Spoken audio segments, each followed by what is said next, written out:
Olá, seja bem-vindo, bem-vinda ao canal Reflexões e Caminho. Hoje a gente vai falar de um tema interessante, né?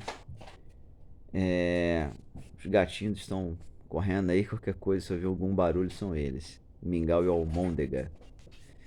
Hoje o nosso tema é um tema interessante, né? Muito voltado para o pessoal de Umbanda, sobretudo. A história do Tranca-Ruas. A história de Maria Padilha, a história de Pai Joaquim.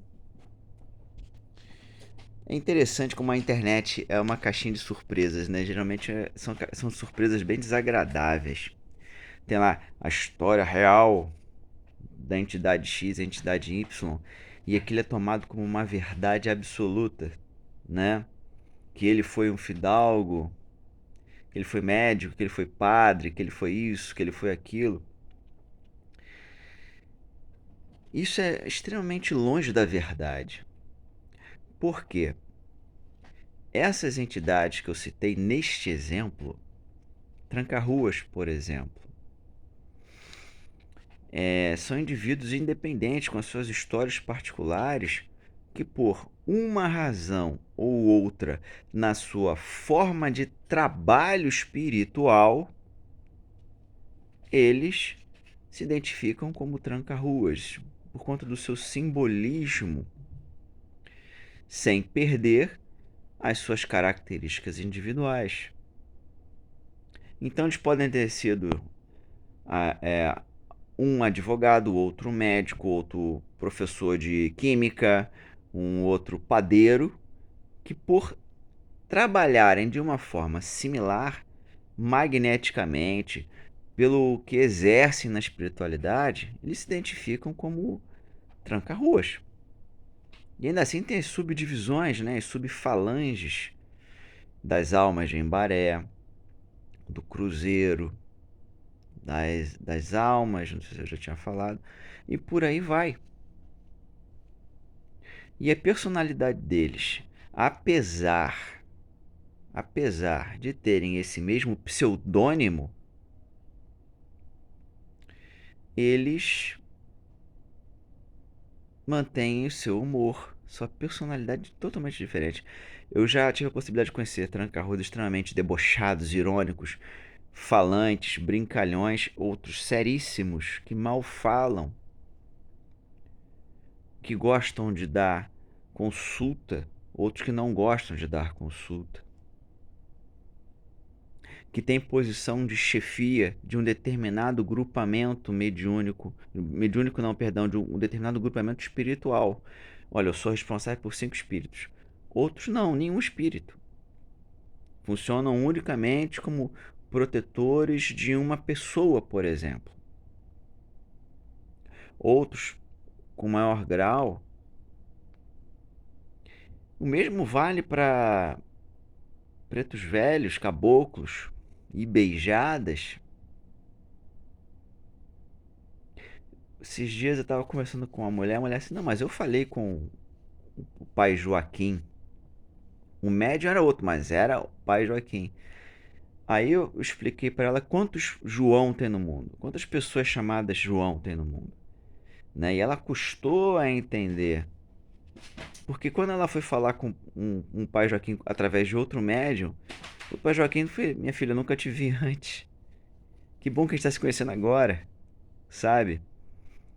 E essa falta de informação leva muitas vezes a pessoa a pôr em xeque a credibilidade num trabalho espiritual, na qual ela é necessitada, sabe? Mas as pessoas são tão envaidecidas e se acham enganadas assim por tão pouco, né?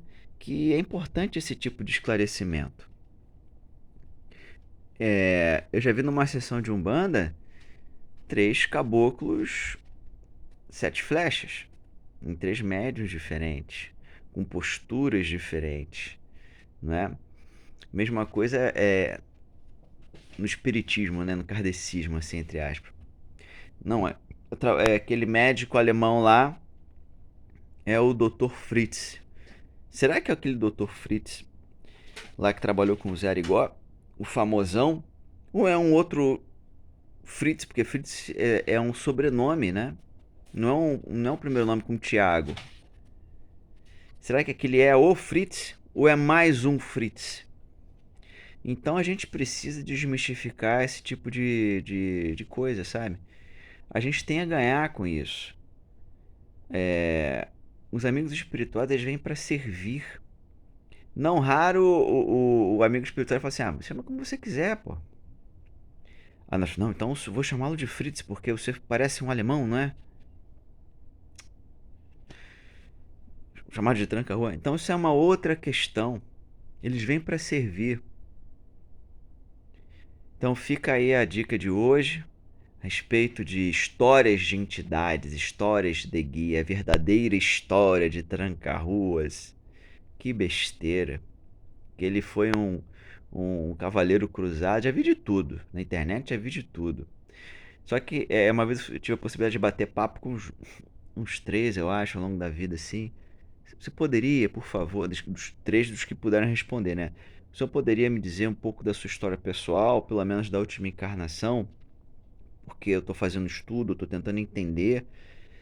E dentro das possibilidades eles falam com tranquilidade. Eu fui um sacana, fui sem vergonha, eu errei muito e hoje eu estou tendo a oportunidade de ajudar as pessoas para buscar a minha evolução, buscar o meu aprendizado. Mas eu não era mago de nada não. Eu era um advogado caído, que bebia muito, que fazia coisas equivocadas. E no caso, neste caso em tela, ele, através do seu médio, eles não fazem nem gestão de álcool e tabaco. E conhece muito o evangelho. Por incrível que pareça, não é? Mas enfim, o recado de hoje é esse mesmo. Grande abraço. Deixa aí as suas opiniões, tá? É importante para a reflexão do público que lê, que assiste, que lê não, que assiste a nossa programação. Grande abraço.